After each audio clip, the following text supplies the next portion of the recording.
Now, today I'm going to go into the very fundamental guts of Hinduism. But what I want to do is to begin with certain documents that are known as the Upanishads. And these documents constitute what is called Vedanta, Vedanta, and that is compounded of two words, Veda, Anta. Anta means end or completion or summation. Veda, of course, is related to the Latin video, to see. Veda is the fundamental revelation of the Hindu way of life contained in its earliest scriptural documents, which are generally dated in the period between 15 and 1200 BC. The Upanishads, as being the summation of the Veda, are found from over a long period of time, beginning perhaps as early as 800 BC.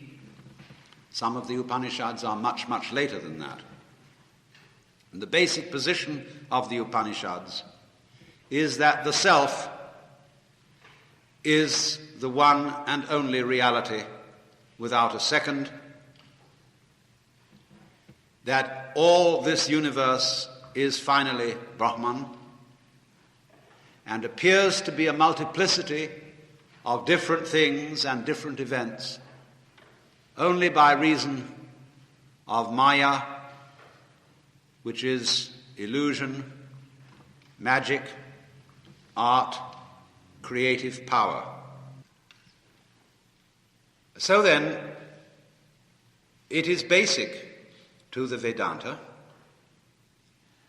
that Brahman, this intangible, non-objective ground of everything that exists, is identical with the ground of you. And this is put in the formula Tattvam Asi. T-A-T, tat. Same as our word that. Tvam, T-V-A-M. Same as the Latin tuus, thou, asi, art. We should translate that into a modern American idiom as you're it.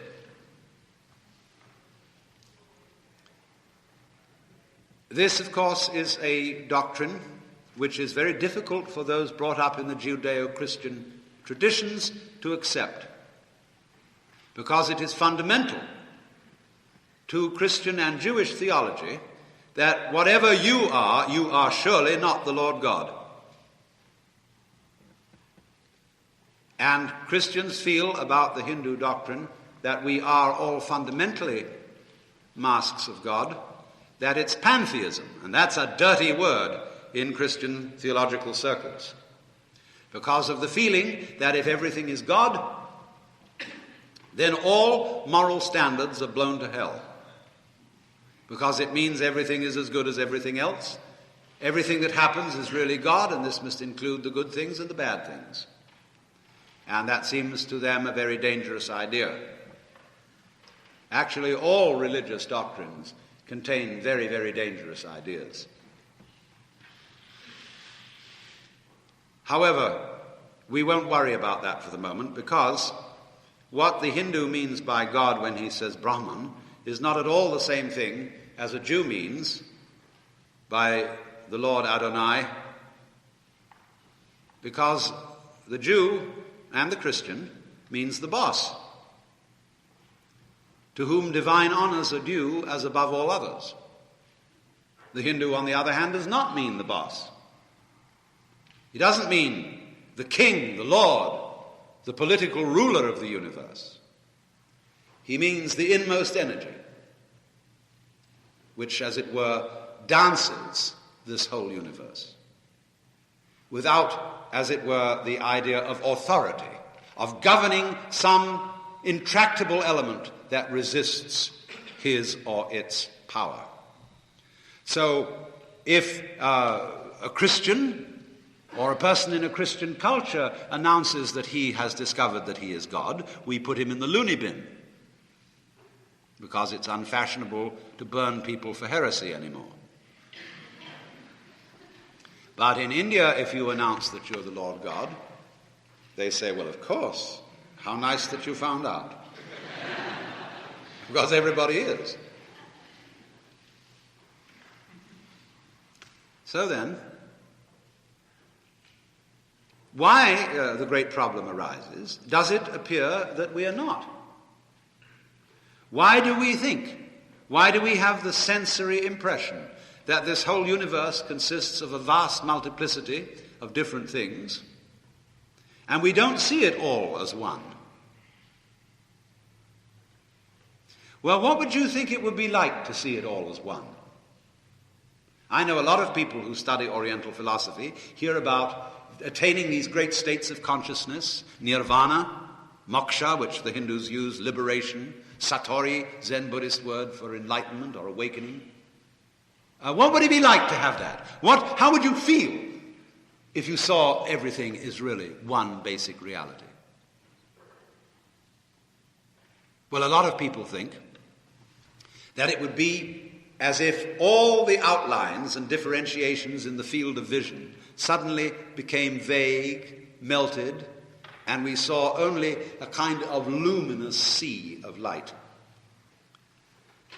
But rather advisedly, the Vedanta philosophy does not really seriously use the word one of the Supreme Self. Because the word and the idea one has an opposite, many, on one side, and another opposite, none, on the other. And it is fundamental to Vedanta that the Supreme Self is neither one nor many, but, as they say, non-dual.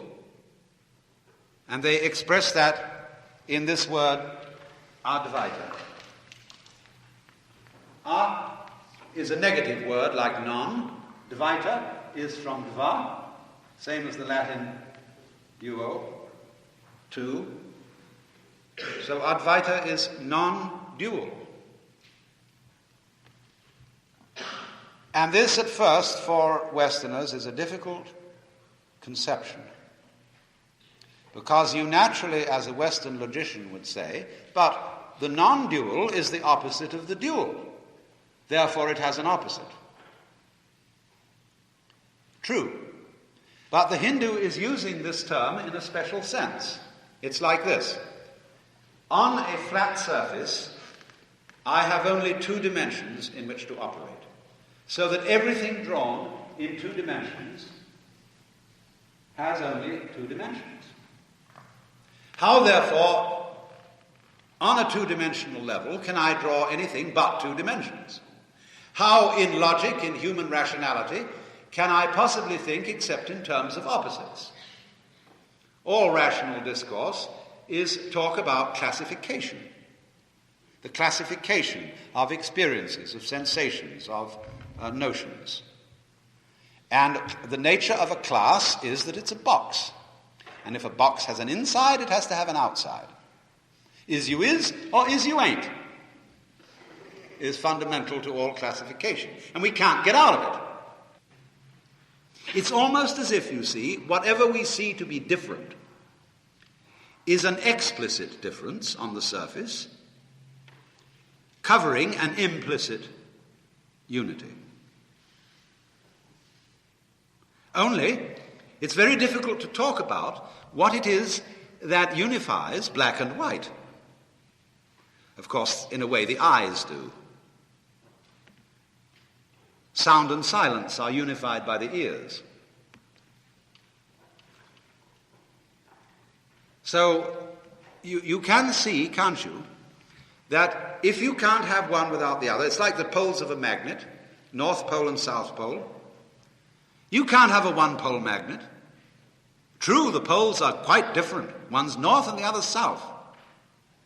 But it's all one magnet. And some such idea as that is what the Hindu is moving into. when he's speaking of the real basis or ground of the universe as being non-dual. Take it, the fundamental opposition that I suppose all of us feel between self and other, I and thou, I and it. There is something that is me, there's an area of my experience that I call myself, and there's another area of my experience which I call not myself. But you will immediately see that neither one could be realized without the other. You wouldn't know what you meant by self unless you experience something other than self. You wouldn't know what you meant by other unless you understood self. They go together. They arise at the same time. You don't have first self and then other, or first other and then self. They come together. And that shows, you see, the sneaky conspiracy underneath the two, like the magnet between the two different poles. And so more or less that sort of what isn't classifiable, but which lies between all classes. The class of elephants opposite the class of non-elephants has, as it were, the walls of the box joining the two together. Just as your skin is an osmotic membrane that joins you to the external world by virtue of all the tubes in it and the nerve ends and the way in which the external energies flow through your skin into your inside, and vice versa. But we do, don't we, see and feel and sense, or we think we do, the world as divided into a great multiplicity. A lot of people would think of the universe as a collection of different things, a kind of cosmic flotsam and jetsam washed together in this particular area of space, and prefer to take a pluralistic attitude and don't see anything underlying. In fact, in contemporary logical philosophy, the notion of any basic ground or continuum in which all events occur would be considered meaningless, for obvious reasons. If I say that every body in this universe, every star, every planet, is moving in a certain direction at a uniform speed, that will be saying nothing at all unless I can point out some other object with respect to which they are so moving. But since I said the universe, that includes all objects whatsoever. Therefore, I cannot make a meaningful statement about the uniform behavior of everything that is going on. True. But on the other hand, every sound you hear on the radio, whether it be a honking horn, a Bach sonata, or a newscast, is the vibration of the diaphragm in your loudspeaker. The radio doesn't tell us this. The announcer doesn't come on first thing in the morning and say, ladies and gentlemen, from now until closing time, all the sounds you will hear will be vibrations of the diaphragm in your speaker. That is taken for granted and ignored. So, in the same way, your eardrum is basic to all that you hear. Your lens of the eye and retina is basic to all that you see. What is the color of the lens of the eye? We say it is no color, it is transparent.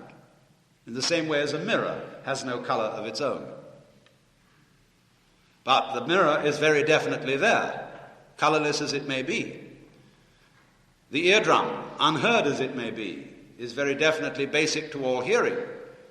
The eye, transparent as it may be, is very definitely basic to all seeing. So therefore, if there were some continuum in which everything that is going on and everything that we experience occurs, we would not notice it. We would not be able really to say very much about it, except perhaps that it was there.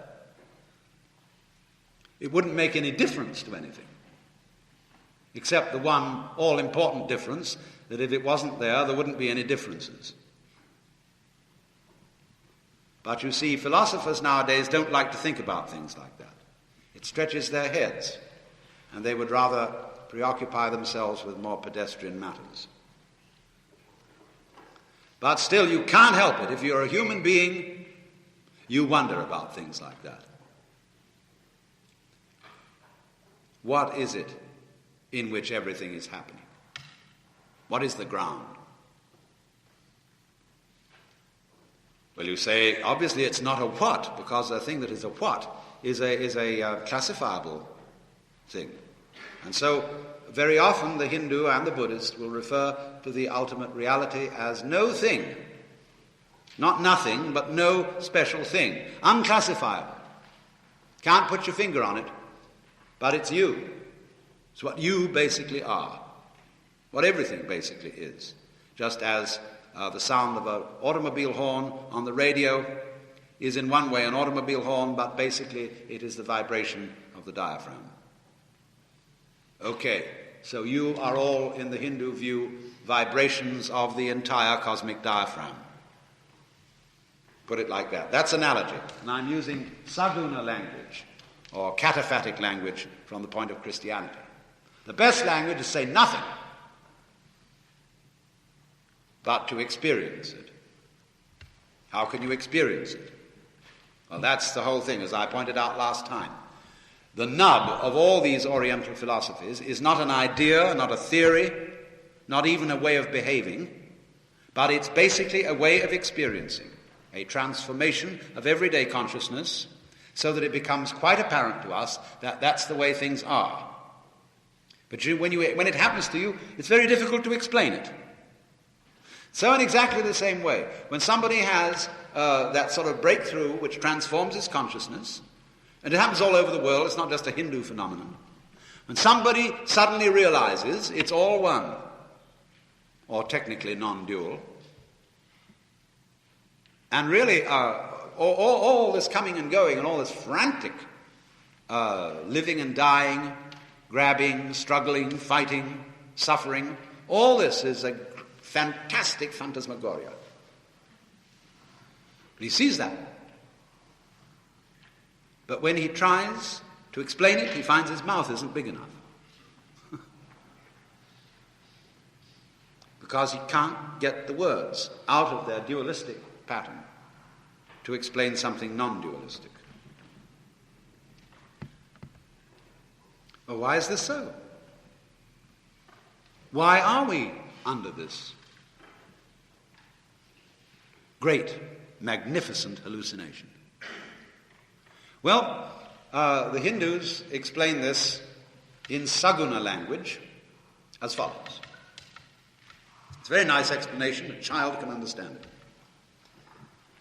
The fact of the matter is that the world is a game of hide and seek.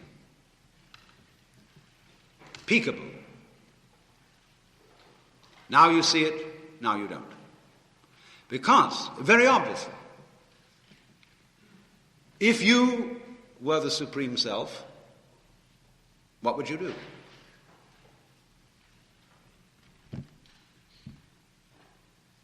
I mean, would you just sit there and be blissfully one and everything forever and ever and ever? No, obviously not. You would play games.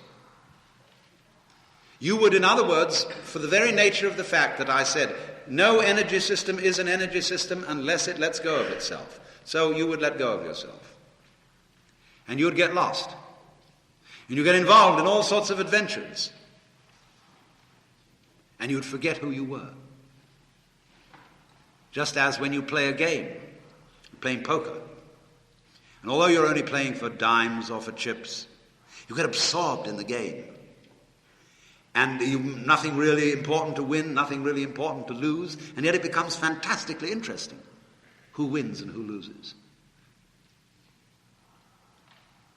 And so in the same way it is said that the Supreme Self gets absorbed through ever so many different channels, which we call all the different beings, in the plot, Just like an artist or a writer gets completely absorbed in the artistic creation that he's doing, or an actor gets absorbed in the part in the drama.